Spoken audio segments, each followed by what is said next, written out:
Bonjour, pour ceux que je n'ai pas vus encore. Je m'appelle Graziella Rigal, je travaille au niveau du laboratoire France Agrimaire.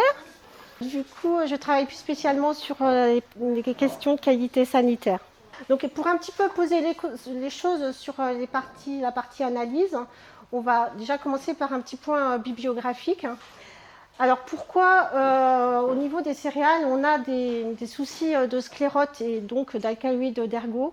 C'est qu'en fait les céréales peuvent être contaminées par un champignon qui s'appelle Claviceps purpurea et qui a un cycle de vie qui va se développer sur les céréales et produire une forme de résistance qui s'appelle un sclérote lors de la période d'été, et du coup qui est présent sur les épis lors de la moisson.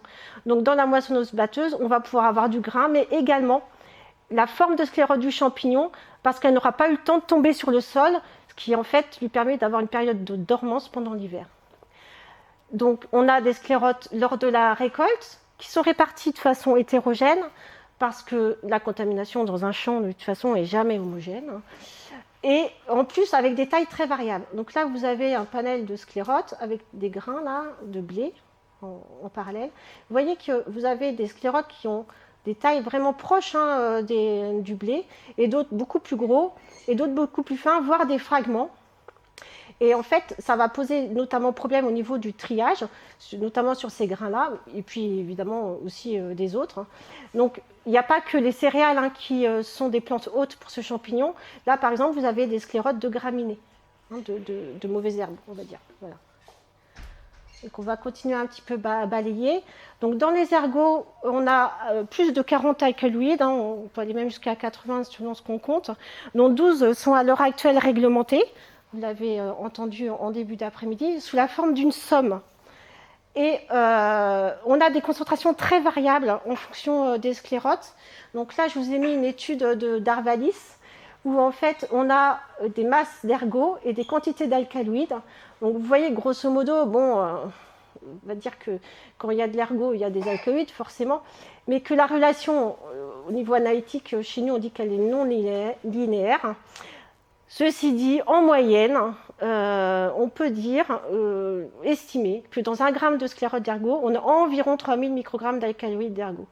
Donc nous, on a fait des essais de dopage avec une poudre de sclérote d'ergot, donc une même poudre on a broyé de l'ergot, on a fait une poudre, et on a utilisé du coup cette donnée Arvalis pour faire des dopages artificiels de farine, et les analyses en fait ont montré que bon an mal an, on était quand même pas mal corrélés. Et du coup, pour vous donner un exemple, pour un dopage théorique à 100 microgrammes par kilogramme, qui est au niveau réglementaire, on a rajouté uniquement 0,032 g de poudre dans un broyat de céréales, dans 1 kg de broyat de céréales. Du coup, ces alcaloïdes, donc les 12 réglementés, vous les voici. On en a 6 en fait qui vont donner des formes épimères. Et donc ça va faire 6 plus 6. Vous voyez, les formes épinaires vont avoir des formes inines. C'est des phénomènes d'épimérisation qui sont réversibles, c'est-à-dire que ça peut passer de l'un à l'autre selon les conditions. Et là, à côté, je vous ai mis en fait la répartition en alcaloïdes sur différentes familles exprimées en pourcentage, donc sur des valeurs en alcaloïdes qui étaient supérieures à 50 microgrammes. Et on peut voir quand même que, bon, même s'il y a des profils avec des alcaloïdes majoritaires, l'ergotamine, l'ergosine et l'ergocristine, on peut avoir une grosse variation en fait des alcaloïdes dans un même échantillon, dans une même matrice, c'est-à-dire que dans une farine, on peut avoir des répartitions quand même différentes, puisque vous voyez que celle-ci est quasiment à 60% et puis là à 30%. Donc on va voir. Bon, après, effectivement, on a quelques absences qui peuvent être récurrentes. Donc on a des profils très diversifiés. Très rapidement, un petit point sur la réglementation.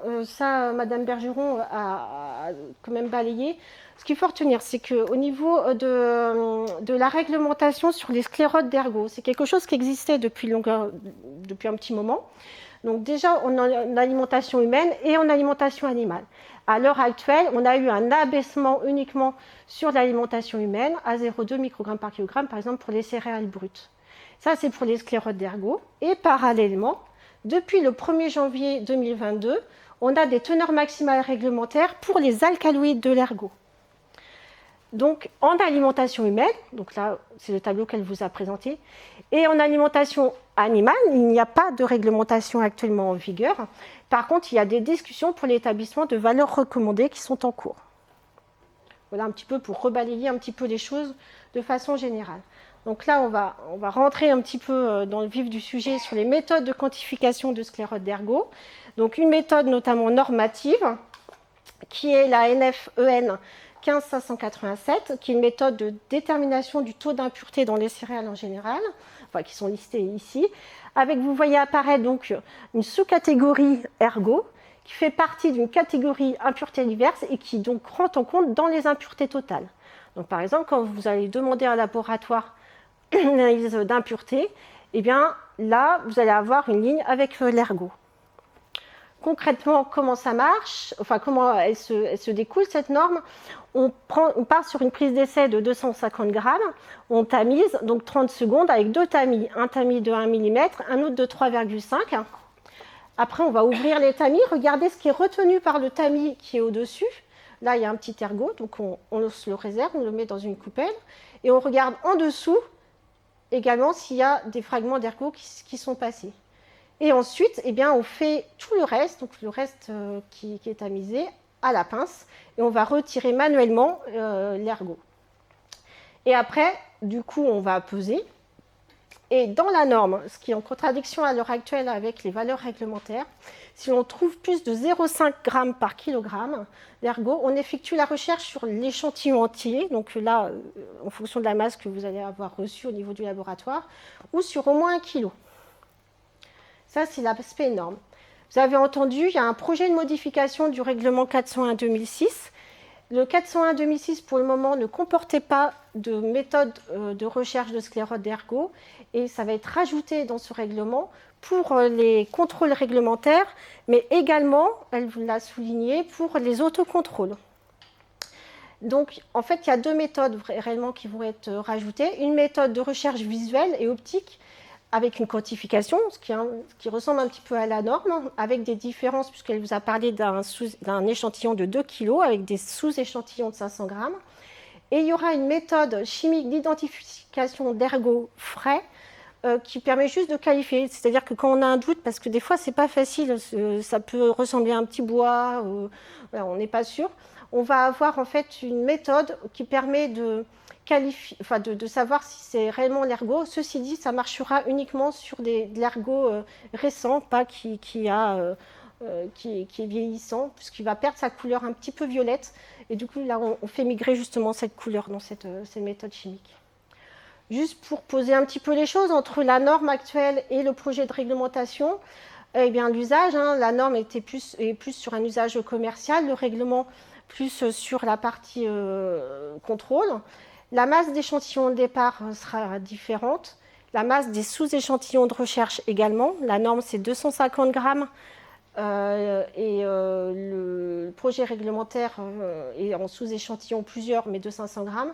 Et en fait, il y a une disposition d'exclusion a priori, peut-être des fractions inférieures à 0,5, mais en fait, à l'œil nu, on ne les voit quasiment pas, c'est très fin. C'est la granulométrie farine. Donc, on a fait quelques études au niveau de France Agrimaire pour comparer les données entre 1 kg et 250 grammes, parce qu'en fait, c'est une pratique, on fait les deux, dans le cadre de la norme et dans le cadre d'une recherche seule d'ergot, sur 3 ans, donc sur plus de 400 échantillons. Sur cet histogramme foncé, vous avez le nombre d'échantillons qui contient de l'ergot sur 1 kg, donc c'est un pourcentage. Sur le rose clair, vous avez le pourcentage d'échantillons qui contient de l'ergot avec la méthodologie à 250 grammes, donc la norme. Et vous voyez que systématiquement, on trouve plus d'ergot quand on recherche sur 1 kg que sur 250 grammes.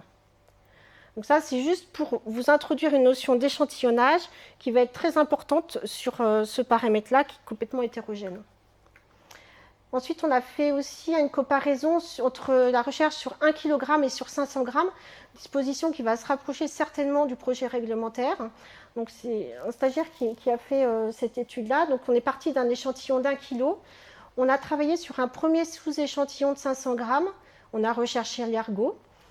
si la quantité d'ergot du premier sous-échantillon était inférieure à 50% du seuil, le seuil actuel est à 0,2, donc à 0,1, on arrêtait l'analyse, on ramenait le résultat au kilogramme. Si par contre on était supérieur à la moitié du seuil, on faisait la recherche dans le deuxième sous-échantillon et du coup, on sommait les deux valeurs. Donc les résultats, on a fait donc un panel sur blé dur et blé tendre sur 27 échantillons de chaque côté. Donc vous avez en bleu la recherche sur 500 grammes, le premier sous-échantillon. En vert, la deuxième recherche complémentaire dans le cas où les valeurs trouvées sur le premier sous-échantillon étaient supérieures à 0,1. Et du coup, après, bien, la somme des deux. Et là, du coup, on a quand même cherché dans le reste, qui n'était pas obligé dans notre protocole, si on trouvait de l'ergot, pour voir sur 1 kilo à combien on serait arrivé. Vous voyez que sur ces deux échantillons-là, on a quand même frisé le dépassement réglementaire, même si, on va dire, scientifiquement parlant, la conclusion avec ce panel sur le blé dur ne nous entraînait pas de prise de risque à travailler sur 500 grammes, puisque tout était en dessous. Puisque celui était proche, mais en dessous. Donc voilà. Et c'est pour ça que j'insiste sur le panel d'échantillons qui peut avoir un impact aussi sur des conclusions. Et là, donc, sur blé tendre, même chose. Le bleu, c'est la recherche sur 500 grammes. Le vert, la deuxième recherche, c'était supérieur à 0,1. Et là, en fait, on n'était pas obligé de le faire, mais on l'a fait quand même pour voir où ça se situait. Donc là, effectivement, là, il y aurait que celui-ci qui serait proche de la valeur réglementaire. Donc, même conclusion, avec ce panel, on n'a pas eu de prise de risque à réaliser la recherche d'ergot sur 500 grammes au lieu d'1 kilo. Sur les autres méthodes qui peuvent exister et qui sont commercialisées à l'heure actuelle, on a les trieurs optiques qui permettent de faire une séparation du sclérote d'ergot dans les grains. Donc un exemple sur le trieur de graines Leipzig. Donc là, c'est une version vraiment laboratoire. Je n'ai pas du tout abordé les parties que vous auriez dû voir, qui sont plus industrielles. Donc les matrices, c'est des matrices céréalières qui ont été testées. Un tri entre 25 à 30 kg/h. C'est conçu pour de petites quantités, donc ça va de quelques centaines de grammes à plusieurs, ou des petits producteurs. Ça nécessite une prise de main a priori importante. Donc là, la personne effectivement qu'on connaît qui l'utilise a appris en fait à l'appareil a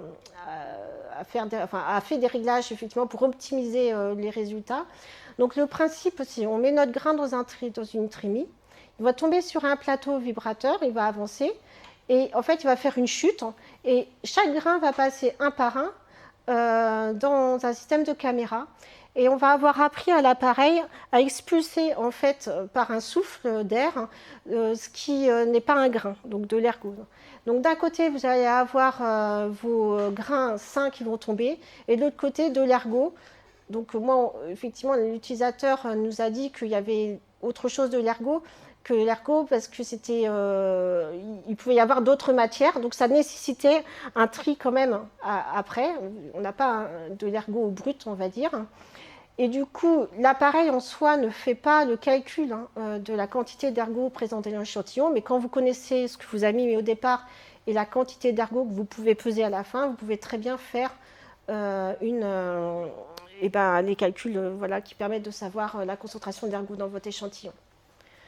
Actuellement, sur le marché existe aussi un autre appareil, l'IFOS, qui est un automate de reconnaissance et de quantification des sclérotes d'ergot, qui est commercialisé depuis 2019 avec des calibrations de reconnaissance et de quantification d'ergot dans les céréales, utilisable en laboratoire ou chez les collecteurs. On passe 500 grammes environ, 400 pour certaines céréales par passage. Donc si vous voulez faire 1 kilo, il faut faire 2 passages, vous ferez une moyenne arithmétique des deux. Le laps de temps est très restreint. Il y a une petite maintenance au départ, c'est un 0 appareil. Et que ce soit pour cet appareil-là ou l'autre, il y a quand même une sensibilité à la poussière. On reste sur des caméras, donc il y a des étapes de nettoyage qui sont importantes. Donc voilà un petit peu sur les méthodes que je pouvais un petit peu balayer sur les sclérotes d'ergot, sur les méthodes de quantification des alcaloïdes de l'ergot.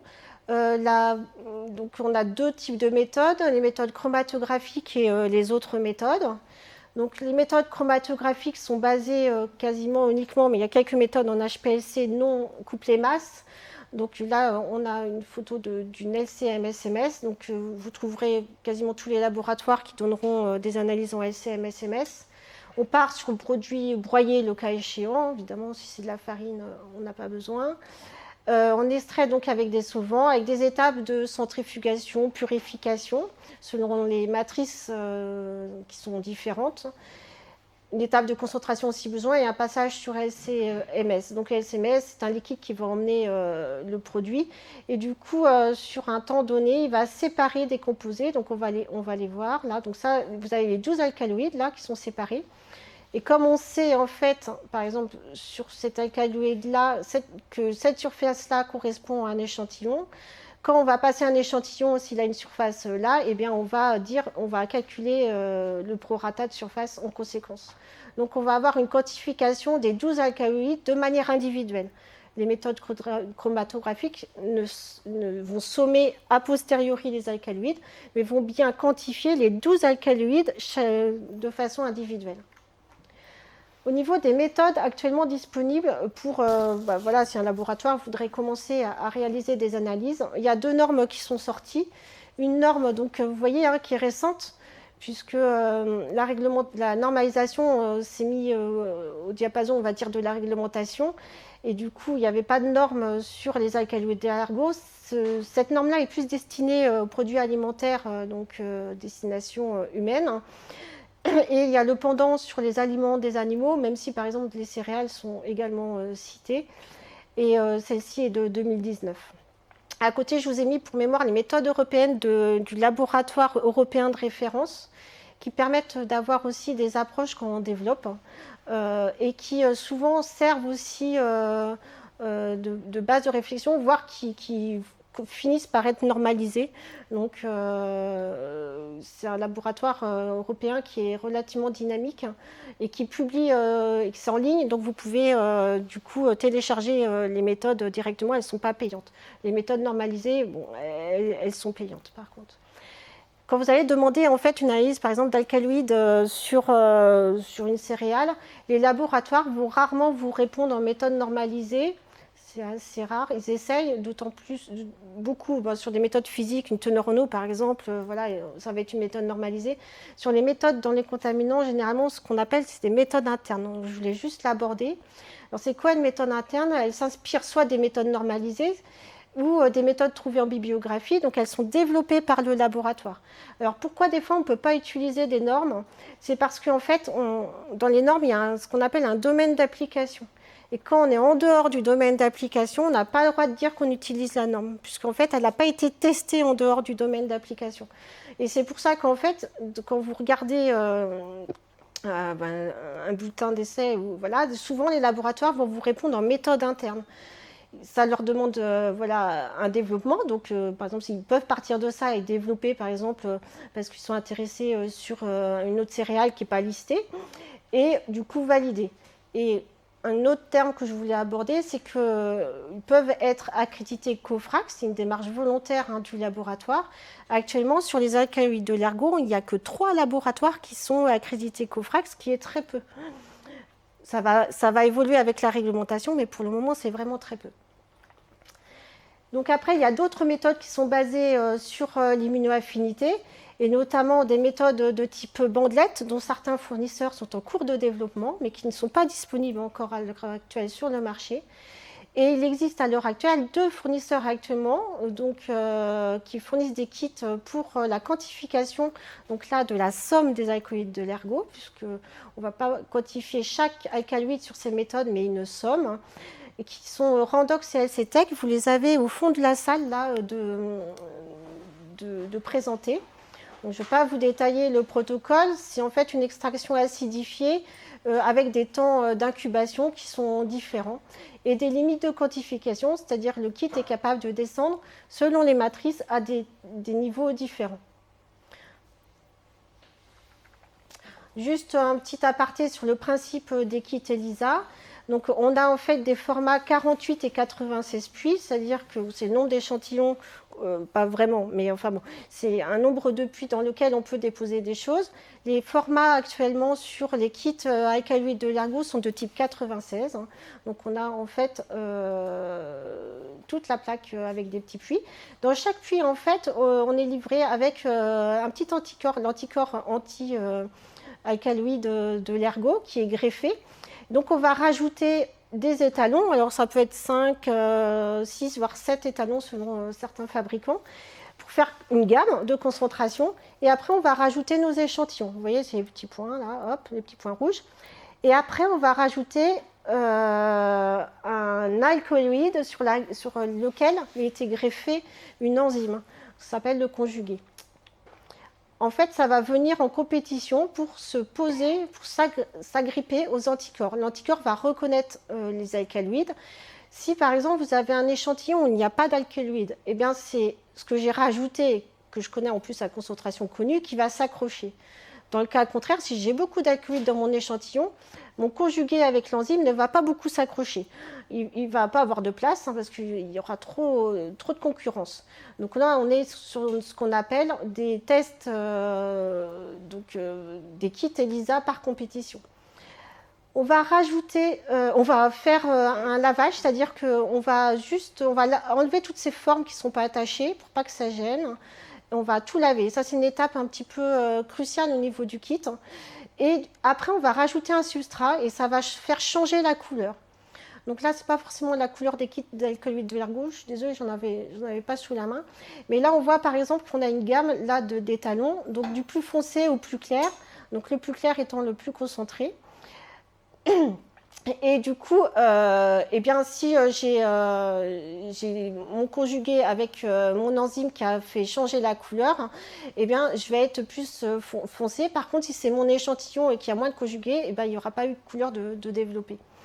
Et on va changer la couleur et on va arrêter la réaction en rajoutant un acide, notamment pour faire une lecture dans des densités optiques, notamment sur le spectre jaune.